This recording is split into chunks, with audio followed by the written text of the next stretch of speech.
Hello everyone, welcome back. I am CA Rajiv Kumar Goyal. We are already covering a series on CGST BEAR Act. So let us start. We have already discussed Section 17, blocked credit, Section 16, various conditions to avail input tax credit, Section 22, the conditions for getting oneself registered under the Act, Section 23, persons who are not required to get themselves registered. So now we are moving ahead with Section 24. It is regarding the compulsory registration in certain cases. So let us start with Section 24, compulsory registration in certain cases.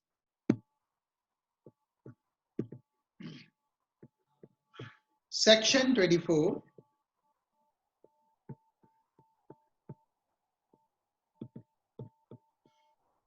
Yes, Section 24 CGST Act, compulsory registration in the case of certain cases. Section 24. Notwithstanding anything contained in subsection 1 of section 22, the following categories of persons shall be required to be registered under the Act. So जो भी कहा गया हो section 22 subsection 1 में उसे भूल जाइए.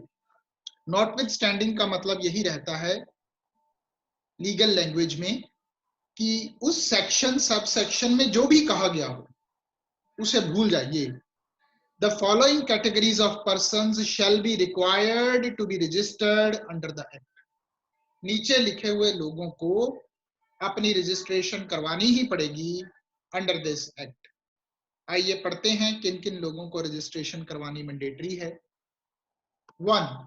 Persons making any interstate taxable supply.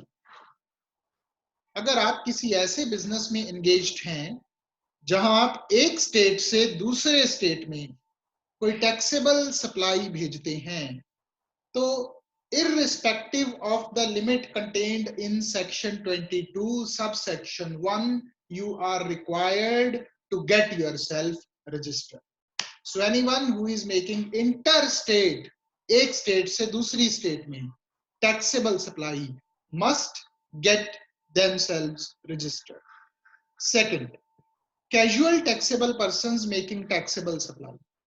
अगर आप एक कैजुअल टैक्सेबल पर्सन हैं जैसे कि during the occasion of Deepavali बहुत से लोग फायरवर्क्स और क्रैकर्स में डील करते हैं और वो कैजुअल डीलर्स की तरह काम करते हैं.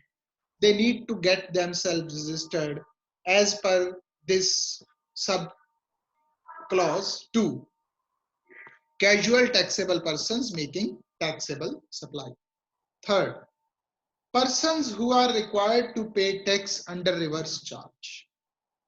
अगर आप सेक्शन 9 सबसेक्शन 3 या सबसेक्शन 4 के हिसाब से you are required to pay tax under reverse charge, आप कोई ऐसी सर्विसेज ले रहे हैं जिनके ऊपर RCM एप्लीकेबल होता है, रिवर्स चार्ज एप्लीकेबल होता है, then you will have to get yourself registered.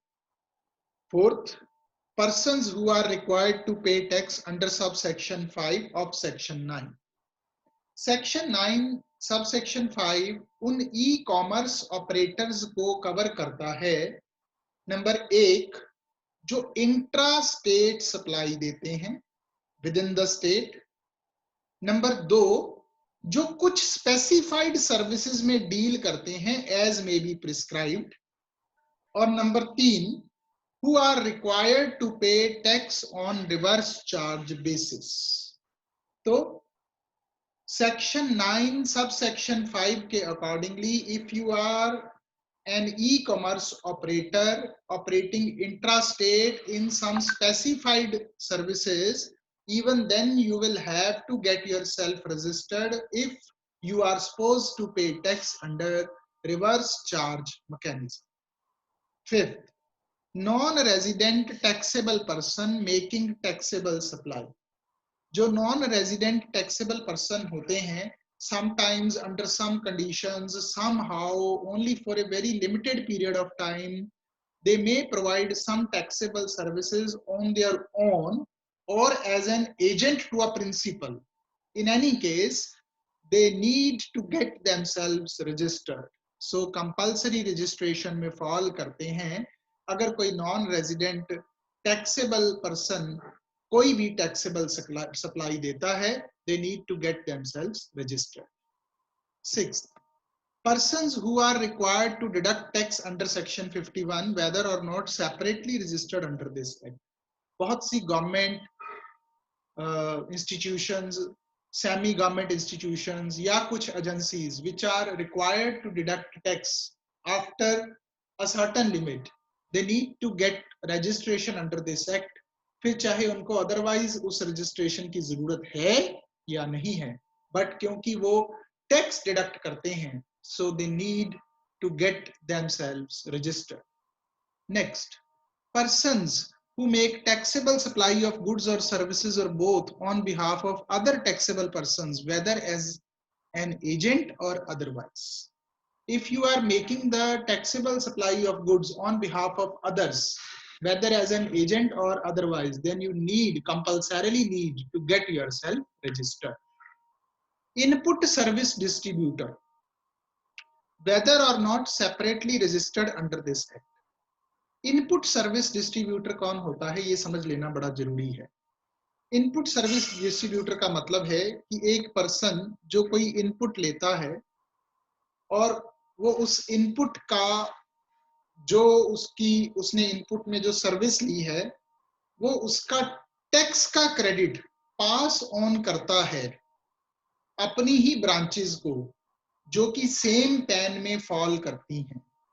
मतलब उसने कोई इनपुट सर्विस दी है और उस सर्विस का जो क्रेडिट है वो उसमें से कुछ पोर्शन अपनी ही ब्रांचेस को पास ऑन करता है जो कि रजिस्टर्ड है अंडर द सेम पैन, तो उसको कहा जाता है इनपुट सर्विस डिस्ट्रीब्यूटर. ऐसे लोगों को भी सेक्शन 24 के हिसाब से अपने आप को रजिस्टर्ड करवाना कंपल्सरी है. Next, persons who supply goods or services or both other than supplies specified under subsection 5 of section 9 through such electronic commerce operator who is required to collect tax at source under section 52. तो वो e-commerce operator जो चाहे section 9 sub section वाली 5 वाली specified services ना भी provide कर रहे हों, लेकिन जिन्होंने टैक्स कलेक्ट करना है at source as per the requirements of section 52, e commerce operators जो कि टैक्स कलेक्ट करते हैं, even they also need to get themselves registered. फिर नेक्स्ट पॉइंट में कवर कर दिए गए हैं हर तरह के electronic commerce operator. Next point में हर तरह के इलेक्ट्रॉनिक कॉमर्स ऑपरेटर, कोई भी सर्विसेज जो इलेक्ट्रॉनिकली दी जा रही हैं, जो इलेक्ट्रॉनिकली कोई भी सर्विस प्रोवाइड करते हैं, commerce operator, they need to get themselves registered, जो कि इलेक्ट्रॉनिकली कोई सर्विसेज प्रोवाइड करते हैं और वो सर्विसेज कॉमर्स के दायरे में आती हैं. कॉमर्स का मतलब है द एड टू बिजनेस, जो किसी तरीके से बिजनेस को अपनी मदद देता हो, और अगर वो उस दायरे में फॉल होता है तो वो कॉमर्स ऑपरेटर कहलाएगा, और अगर ये इलेक्ट्रॉनिक है तो ऐसे बंदे को अपनी रजिस्ट्रेशन करवाना कंपलसरी है. Next, every person supplying online information and database access or retrieval services from a place outside India to a person is in India other than a registered person.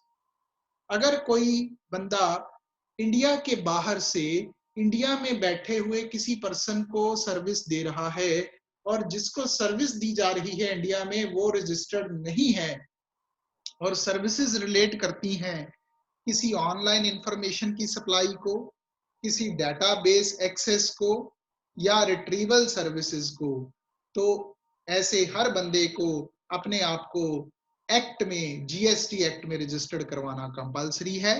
such other person or class of persons as may be notified by the government on the recommendation of the council. इसके अलावा वो लोग जिनके बारे में central government recommendation जारी कर देगी, जिनके बारे में सेंट्रल गवर्नमेंट नोटिफिकेशन जारी कर देगी on the recommendation of council, they need to get themselves registered compulsorily regardless of the limit prescribed in subsection 1 of section 22.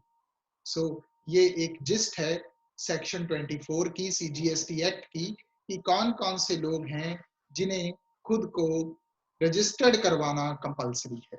Thank you very much for listening. सुनने के लिए बहुत बहुत शुक्रिया।